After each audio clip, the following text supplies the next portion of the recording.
समझते हैं कि हैकर्स का दिमाग कैसे काम करता है, वो बड़े बड़े ऑपरेशंस को कैसे अंजाम देते हैं। 2018 में जब ये हैकर्स की कॉन्फ्रेंस लास वेगस में चल रही थी, ठीक उसी वक्त हैकर्स ने एक पुणे बेस्ड इंडियन बैंक पर साइबर अटैक करके करीब $3 करोड़ की रकम उड़ा ली थी।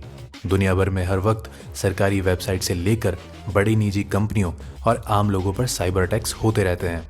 लेकिन दोस्तों, ये सभी अटैक्स बेसमेंट में बैठे गीक टीनेजर्स करते हैं, हम ऐसा ही कुछ सोचते हैं। लेकिन इन साइबर अटैक्स में से ज़्यादातर किए जाते हैं संयोजित ढंग से, स्टेट फंडेड ग्रुप के द्वारा। आज किसी बैंक को लूटने के लिए आपको हथियार और नकाब नहीं चाहिए। एक कंप्यूटर के आगे बैठकर भी आप किसी दूसरे देश के बैंक को अरबों की चपत लगा सकते हैं। दोस्तों, आज पूरी जिंदगी डिजिटल हो चुकी है। आपके बैंक के खाते से लेकर आपकी लोकेशन तक डिजिटली ट्रैक की जा सकती है। अब इस इंफॉर्मेशन को कैसे एक्सप्लॉइट करना है, ये हैक करने वाली ऑर्गेनाइजेशन बखूबी जानते हैं। इसलिए दुनिया के ज़्यादातर सुपर पावर्स ने अपने पास हैकर्स की पूरी फौज रखी है। जानेंगे इन्हीं खतरनाक हैकर्स के बारे में आज की इस वीडियो में। नमस्कार दोस्तों, स्वागत है आप सभी का द मिस्ट्री का लैंप पर एक बार फिर से।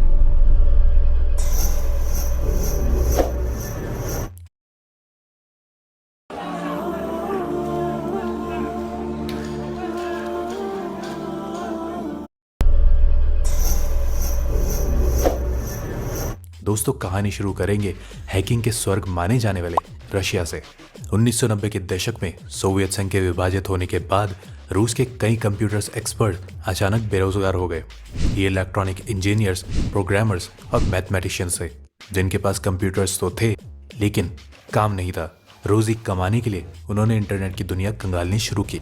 उस वक्त साइबर सिक्योरिटी को लेकर लोगों में बहुत ज़्यादा समझ या जानकारी नहीं थी। इन रूस हैकर्स ने बैंकों, वित्तीय संस्थानों और दूसरे देशों की सरकारी वेबसाइट्स को निशाना बनाना शुरू कर दिया। उस दौर में हैकर्स खुद को हीरो समझते थे और अपनी कामयाबी के किस्से ये अखबारों और मैगजीन को बताते थे। रूस की खुफिया एजेंसी FSB को इन हैकर्स के बारे में मालूम था, मगर ताज्जुब की बात तो ये थी कि सरकार को इन हैकर्स की करतूतों से कोई नाराजगी नहीं थी, बल्कि वो तो इन हैकर्स का फायदा उठाना चाहते थे। रूसी सुरक्षा एजेंसी ने अपने दुश्मनों पर निगरानी और उन्हें नुकसान पहुंचाने के लिए इन हैकर्स की मदद लेना शुरू कर दिया। लेकिन फिर रूस की सरकार को लगा कि वो फ्रीलांसिंग हैकर्स पर ज़्यादा भरोसा नहीं कर सकते। इससे बेहतर तो ये होगा कि वो अपनी ही एक हैकर्स आर्मी तैयार करे। और आज की तारीख में रूस के पास सबसे ताकतवर साइबर आर्मी है।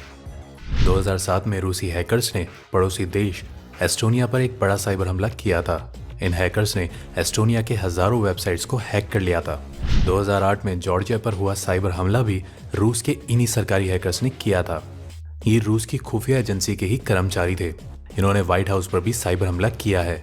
नाटो और पश्चिमी देशों के मीडिया नेटवर्क्स भी रूसी हैकर्स के हमेशा निशाने पर रहते हैं। रूस से होने वाले साइबर हमलों में एक खास ग्रुप का नाम कई बार आता है।